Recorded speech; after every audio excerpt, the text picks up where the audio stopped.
आपने अर्ज़ किया कि बरसात के मौसम में खाना पीना कैसा रखना चाहिए, क्योंकि बरसात के मौसम के अंदर बैक्टीरिया बहुत जल्दी प्रोलिफरेट कर जाता है। जिस तरह हम लोगों को खाने पीने ऑक्सीजन की ज़रूरत होती है, उसी तरह बैक्टीरिया को भी ग्रोथ के लिए पानी की ज़रूरत होती है, मॉइस्चर की ज़रूरत होती है। यही वजह है कि बहुत ईज़ीली बरसात के मौसम के अंदर staphylococcus aureus, Salmonella, Escherichia coli, vibrio cholera और हेपेटाइटिस ए के जो बैक्टीरिया वगैरह हैं, हेपेटाइटिस ए का तो खैर वायरस होता है, और ये बाकी जो बैक्टीरिया मैंने अर्ज़ किया ये बहुत जल्दी प्रोलिफरेट या ग्रोथ कर जाते हैं। सारे बैक्टीरिया थे या बीमारियां थी, बड़ी इंग्लिश बीमारियां थी?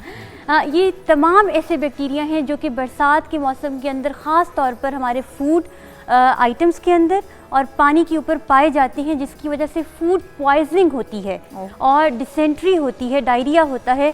अगर थोड़ा सा और कम्प्लेक्स बोलूँ तो इरिटेबल बाउल सिंड्रोम भी हो जाते हैं, अब्डोमिनल क्रैम्प्स हो जाते हैं, गैस या ब्लॉटिंग, पेट की पेचीदगियाँ और गैस्ट्रोइंटेस्टाइनल प्रॉब्लम्स जो हैं इस वजह से होते हैं। तो सवाल ये पैदा होता है कि बरसात के मौसम में आखिर हम क्या खाएं।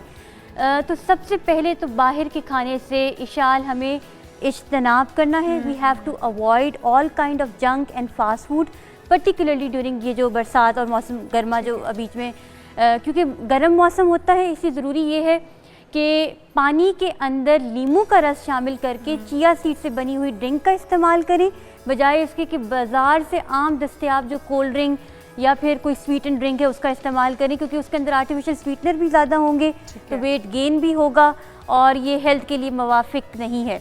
एक और बात अर्ज़ करूँगी कि रॉ वेजिटेबल्स का इस्तेमाल करने के बजाय ज़्यादा बेहतर ये है कि बरसात के मौसम के अंदर स्टीम्ड वेजिटेबल्स का इस्तेमाल करें। जैसे कि हो गई भिंडी, जैसे कि हो गई करेले, जैसे कि हो गए तोरी, ये 3 सब्जियों का इस्तेमाल बरसात के मौसम में बहुत अच्छा है।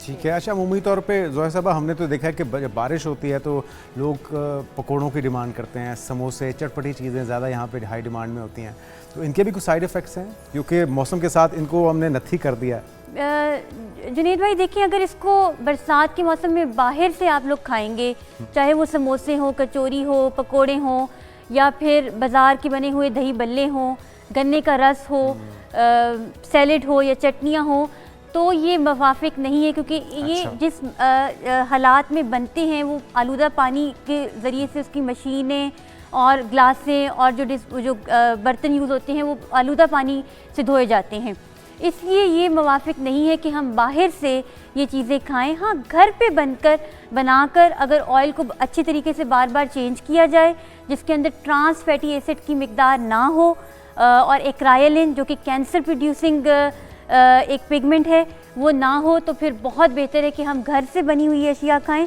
बहुत अच्छा है कि बरसात के मौसम में आप बेशक घर में बनी हुई लस्सी और दही का इस्तेमाल करें, दूध का इस्तेमाल करें, ख़ास तौर पर रायते का इस्तेमाल करें, जिसके अंदर पुदीने का इस्तेमाल करें। उसका एंटीऑक्सीडेंट लेवल हाई होता है और इसकी वजह से इम्यूनिटी बूस्ट होती है, क्वालिटी ऑफ लाइफ बेहतर होती है। दही के अंदर मैं कहूँगी कि पम्पकिन सीड्स की तरफ चले जाएं, पम्पकिन सीड्स ऐड कर लें, उसके अंदर सेसमी सीड्स ऐड कर लें, उसके अंदर फ्लेक्स सीड्स ऐड कर लें, तो दही का क्योंकि कैल्शियम कंटेंट हाई होता है, जब हम उसके अंदर सेसमी सीड्स डालते हैं, सेसमी सीड्स का विटामिन डी कंटेंट हाई होता है, जिसकी वजह से कैल्शियम हमारी बॉडी के अंदर जल्दी अब्जॉर्ब करने लग जाती है। आर्थराइटिस के पेशेंट्स के लिए बहुत ज़बरदस्त ऑप्शन है दही को सेसमी सीड्स के साथ खाना।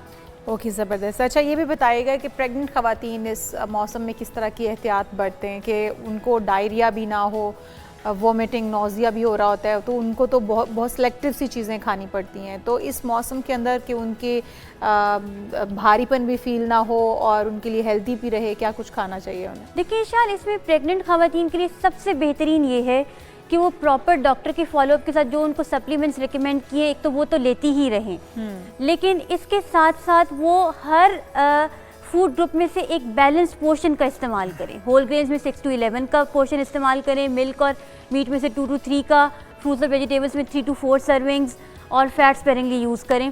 अंडा, दूध, दही, गोश्त का इस्तेमाल कर सकती हैं, लेकिन इसमें मैं ये कहूँगी कि क्योंकि प्रेग्नेंट ख़वातीन क्योंकि उनकी इम्यूनिटी थोड़ी कंप्रोमाइज़ होती है, जिस तरह बच्चों की भी होती है, वो एक वल्नरेबल ग्रुप होती हैं, यानी कि उनको बहुत जल्दी बीमारियां लग सकती हैं।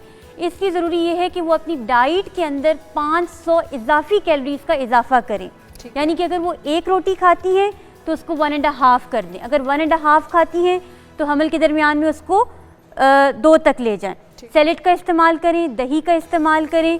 और एक बहुत प्यारी बात, हमल के दरमियान में ख़वातीन को चाहिए कि स्पिरिचुअलिटी को निगलेक्ट मत करें। इन चीज़ों का मैं ये नहीं कहती कि आप मेडिकल साइंस को बिल्कुल भूल जाएं, मेडिकल न्यूट्रिशन थेरेपी को भूल जाएं, लेकिन स्पिरिचुअलिटी पर थोड़ा सा गौर करें तो आपको दिखाई देगा कि आपकी ज़िंदगी में मेडिटेशन से एक अच्छे असरात मुरतब हुए हैं। अगर प्रेग्नेंट ख़वातीन पॉजिटिव रहेंगी तो हमल के अंदर कॉम्प्लिकेशंस नहीं होंगी। जैसे कि उनको चाहिए कि वो प्रेगनेंसी के दरमियान में सूरह रहमान सुने और या फिर सूरह यूसुफ पढ़ लें या सूरह मरियम पढ़ लें, जो भी है कुरान के साथ एक कनेक्शन बनाएं, वक्त में भी बरकत डलेगी और साथ साथ इसके सेहत के हवाले से भी फ़वाइद होंगे और हमल में भी आसान। ज़बरदस्त। ठीक है। अच्छा डॉक्टर ज़ोहरा भाई, ये भी हमने देखा है कि अक्सर फफूंदी या फंगस जो है वो चीज़ों को ज़्यादा नुकसान पहुंचाती है इस मौसम में, बरसात के मौसम में, क्योंकि ह्यूमिडिटी बढ़ जाती है, जो नमी है वो चीज़ों को मुतासर करती है। तो ये कि फ्रिज में कौन कौन से खाने रख के इस्तेमाल कर सकते हैं या कितने टाइम में उसको इस्तेमाल कर लिया जाए, और ये फंगस है उससे बचने के लिए क्या कोई तरीका हो सकता है? सबसे पहले तो मैं ये कहूँगी कि अगर फंगस से बचना है तो एक बड़ी प्यारी बात यहाँ पर मैं अपने व्यूवर्स को समझाना चाहती हूँ कि जो हम रोटी और वाइट ब्रेड इस्तेमाल करते हैं इसके ऊपर आमतौर पर फंगस लग जाती है। तो बेहतरीन ये है कि हम इसको 12 घंटे के लिए फ्रिज के अंदर रख दें और फिर बाद में इस्तेमाल करें। तो जुनैद भाई, इसका फ़ायदा ये है कि ये रेट्रोग्रेड हो जाती है। अब आप पूछेंगे रेट्रोग्रेडेशन क्या है? अगर चावल, रोटी, वाइट ब्रेड फ्रिज के अंदर 12 घंटे रहते हैं तो वो ठंडे हो जाते हैं और वो रेजिस्टेंट स्टार्च के अंदर बदल जाते हैं। ये जो रेजिस्टेंट स्टार्च है इसका ग्लिसीमिक इंडेक्स कम होता है, ये बॉडी के अंदर शुगर लेवल को स्पाइक अप कम करती है, जिसकी वजह से वेट लॉस होता है, वेट गेन नहीं होता। तो आमतौर पे आप देखते होंगे कि जब भी किसी का वेट गेन होता है तो हम वाइट ब्रेड, चपाती वगैरह बंद करते हैं। तो अगर आप उसको रेट्रोग्रेड कर लेंगे तो चपाती और वाइट ब्रेड आपको बंद करने की ज़रूरत नहीं है। अगर 12 घंटे फ्रिज में रख के उसको फिर इस्तेमाल करेंगे बगैर ऑयल के। ठीक है। अच्छा, और दूसरा आपने अर्ज़ किया था कि फंगस का, मैंने बताया फ्रिज में कितनी देर खाना रखें। उसमें ये है कि देखिए बिजली आजकल बहुत जाती है, तो 2 से 3 घंटे, अगर आपका फ्रिज बहुत ही मयारी है तो मैक्सिमम 4 घंटे, लेकिन 2 से 3 घंटे के बाद वो खाना, चाहे वो गोश्त हो, सब्ज़ी हो, सालन हो, दाल हो, उसको अगर कंज्यूम कर लिया जाए तो बेहतर है। अगर आपको उसके अंदर कोई भी ऐसी बदबू या कोई ऑर्डर फील हो रहा हो, जो चीज़ सही ना लगे वो सही नहीं होती, तो आप उसको डिस्कार्ड कर दें, मैं ये कहूँगी। और फ्रीज़र के अंदर 24 से 48 घंटे तक चीज़ें प्रिजर्व रहती हैं। ठीक है।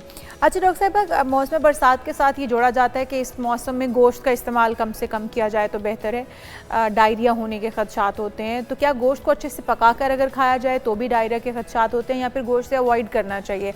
और दूसरा, पानी में हमें कौन कौन सी ड्रिंक्स, कौन कौन से मशरूबात इस्तेमाल करने चाहिए, और क्या सादे पानी का नेमुल बदल जूसेस हो सकते हैं? अगर हम जूसेस ले रहे हैं, सादा पानी ज़्यादा नहीं पिया जाता और हमने जूसेस का इंटेक अच्छा खासा कर लिया है दिन में, तो क्या वो उसका नेमुल बदल हो सकता है? अच्छा ईशा, गोश्त के बारे में ना ये इसलिए कहते हैं क्योंकि बरसात के मौसम में स्मॉल इंटेस्टाइन जो है वो गोश्त के चंक्स को सही तरीके से अब्जॉर्ब नहीं कर पाती। इसीलिए कहा जाता है कि बाहर का खाना बिल्कुल मत खाएं, क्योंकि आपको ये नहीं पता कि वो किस कंडीशन के अंदर बना है।